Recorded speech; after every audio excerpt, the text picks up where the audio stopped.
ભણવું ભણાવવું એની આખી વિદ્યાપીઠ ગો સેવા થાય છે, યજ્ઞ સેવા થાય છે. આપણે એ લોકોને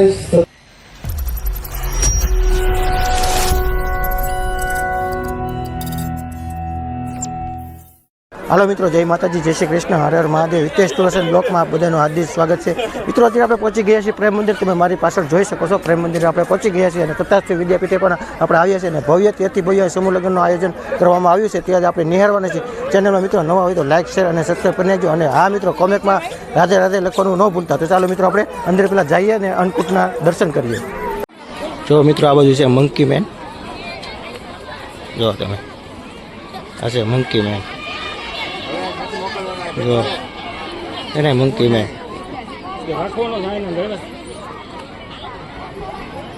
તો મિત્રો, આપણે પ્રેમ મંદિર આવ્યા છીએ અને આપણી સાથે છે આ મંકી મેન. તેની સાથે થોડીક આપણે વાતચીત કરીશું. ભાઈ, તમારું નામ શું છે? મારું નામ છે કમલેશભાઈ નરોત્તમભાઈ રાઠોડ, ગામ અમરેલી. બહુરૂપી કહેવાય અમે, અને અમારી આ પ્રાચીન સંસ્કૃતિ કહેવાય. અત્યારની જે પ્રજાઓ છે એ કોઈ સમજતી નથી કે બહુરૂપી શું કહેવાય. એના માટે અમે આ અમારું વેશભૂષા છે અમારા, અને લોકોને અમે મનોરંજન કરાવીએ છીએ.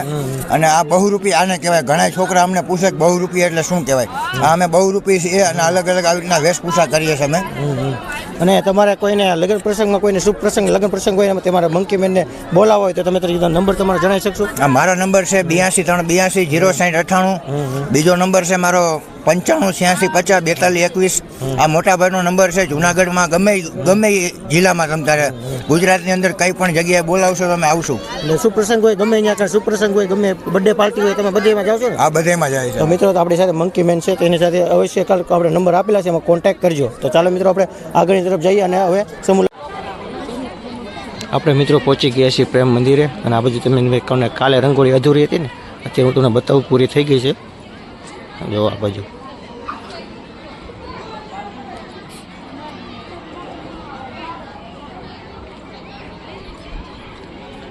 ના, બાજુ છે પ્રેમ મંદિર.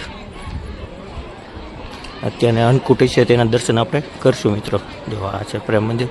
આપણે અંદરની તરફ જઈ રહ્યા છીએ અને અત્યારે આપણે અન્નકૂટના દર્શન કરવાના છે.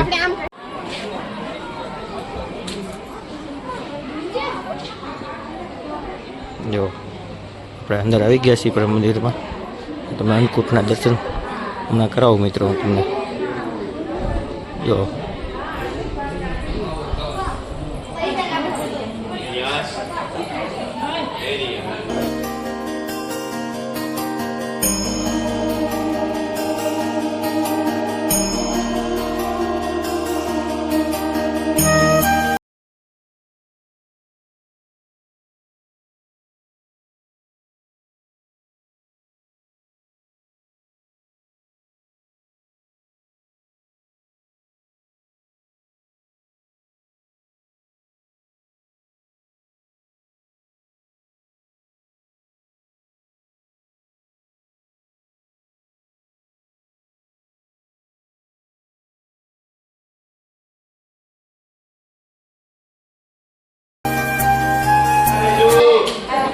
જો મિત્રો, તમે અન્નકૂટના દર્શન કરી રહ્યા છો રાધા કૃષ્ણ ભગવાનના પ્રેમ મંદિરના. જો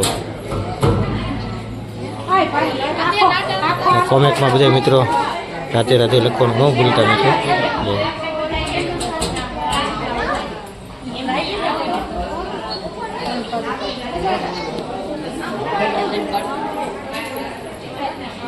જો પબ્લિક અત્યારે દર્શન કરી રહી છે, ફોટોગ્રાફી કરી રહી છે.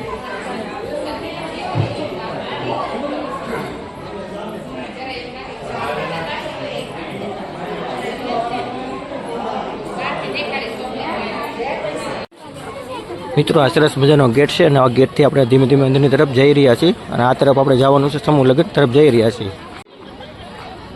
મિત્રો, પૂજ્ય મોરારી બાપુ પણ આવ્યા છે. કે ત્યારે તમને પરમ પૂજ્ય વિશ્વ વંદનીય મોરારી બાપુના દર્શન થતા હશે.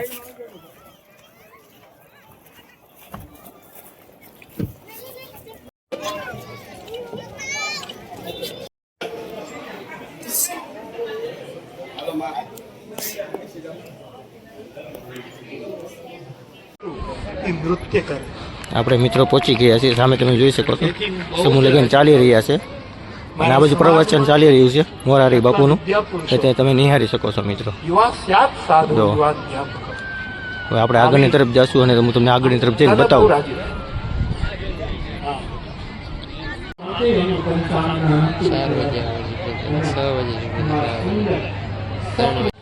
એક બહુ જ ભયંકર વિઘ્ન આવશે આપણી ઉપર. એ સંસ્કૃત હશે તો જ સંસ્કૃતિ ટકશે, અને સંસ્કૃતિ હશે તો જ મારા ને તમારા સનાતન ધર્મના સંસ્કારો ટકશે. આ વગર આ બધું દાદાએ અહીંયા સંસ્કૃત ભણવું ભણાવવું એની આખી વિદ્યાપીઠ, ગો સેવા થાય છે, યજ્ઞ સેવા થાય છે, ઠાકોરજીની સેવા થાય છે, આવા સામાજિક કાર્યો થાય છે. એક વ્યાસપીઠ શું ન કરી શકે, શું ન કરી શકે. અને એમાંય ભગવત કૃપાથી અમારી વ્યાસપીઠો હવે પાછી જવાન થતી જાય છે. જે થોડું એનામાં પ્રૌઢપણું આવ્યું હતું એ હવે પાછી જવાન થતી જાય છે. એ મારા કથા જગતના એક માણસ તરીકે મારા માટે બહુ જ આનંદનો વિષય. એવા સમયે દાદા હું શું કહું, પણ મને ગીતાના 5 યજ્ઞો યાદ આવે છે. દ્રવ્ય યજ્ઞ, તપો યજ્ઞ, યોગ યજ્ઞાસ તથા સ્વાધ્યાય જ્ઞાન યજ્ઞાશ્ચ યતય સંચિત. ગીતાએ આમ તો યજ્ઞો તો પૌરાણિક, વિષ્ણુ યજ્ઞ અહીંયા થઈ રહ્યો છે આ નવ દંપતીને આશીર્વાદ આપવા માટે. ઘણા યજ્ઞો છે, પૌરાણિક યજ્ઞો, કર્મકાંડના વિદ્વાનો બધા વિરાજમાન છે. પૌરાણિક યજ્ઞ હોય, વૈદિક યજ્ઞ હોય, ઘણા પ્રકારના યજ્ઞો હોય. ગીતાએ તો આપણા જેવા માણસો માટે સરળ યજ્ઞ બતાવ્યું. યજ્ઞાનામ જપ યજ્ઞોસ્મિ. જપ યજ્ઞ એ હું છું, મારી વિભૂતિ છે. પરંતુ દાદા મને એવું લાગે છે, મને કહેવા દો, આપને ગમે ન ગમે, પણ આવી સંસ્થાના જ્યારે દર્શન કરું, કારણ કે આ સંસ્થા નથી, આ અમારી આસ્થા છે. આ સંસ્થા નથી, આ ભારતીય સંસ્કૃતિની વ્યવસ્થા છે. આ સંસ્થા નથી દાદા, તમારા પૂર્વજોના આશીર્વાદથી તમારી એક અવસ્થા અહીં અમને બતાવો. એક મહાપુરુષની સ્થિતિ ક્યાં છે, એવા અવસ્થાના દર્શન. એટલે આવી સંસ્થામાં આવું ત્યારે એવું લાગે કે અહીંયા દ્રવ્ય યજ્ઞ થઈ જાય છે. આટલા દાતાઓ, દાદાએ કેવી વાત કરી કે સેવા તો કરે છે, પણ હું પરદેશ જાઉં ત્યારે 2-3 મહિના સુધી આ બધા મારી સાથે. આ દ્રવ્ય યજ્ઞ છે. અને દ્રવ્ય યજ્ઞ કેવલ પૈસાથી જ ન થાય.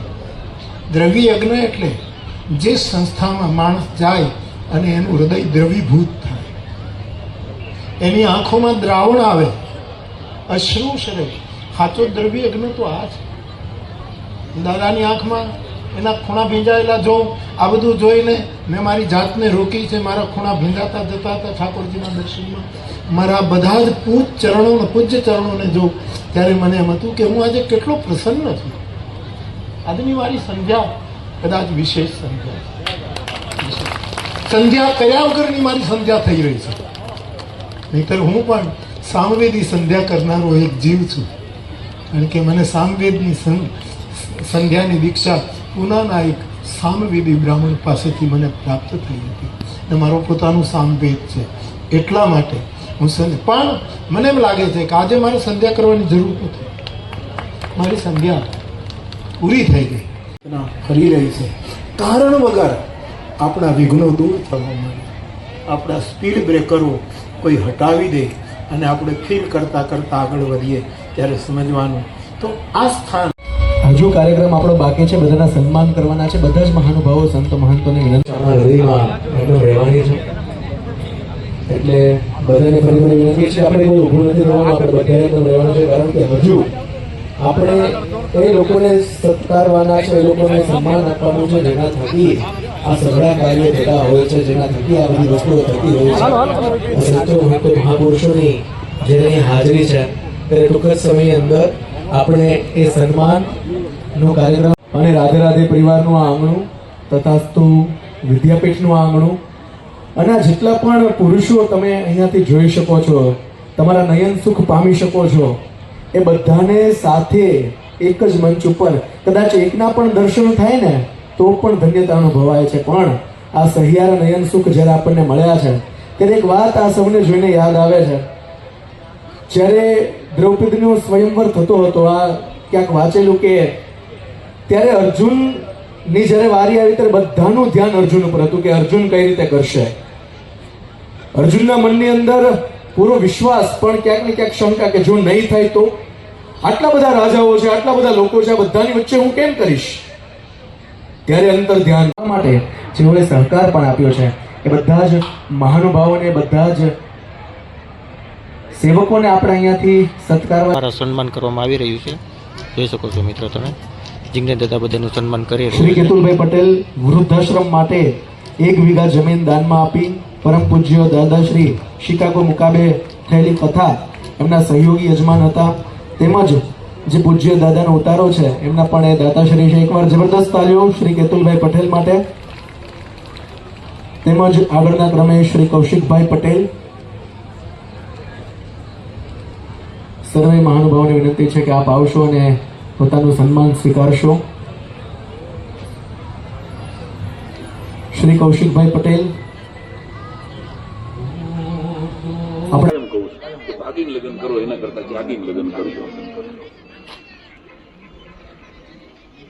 છાપાઓ અને મીડિયામાં જયારે આવે કે આપણા દેશની આપણી દીકરી 35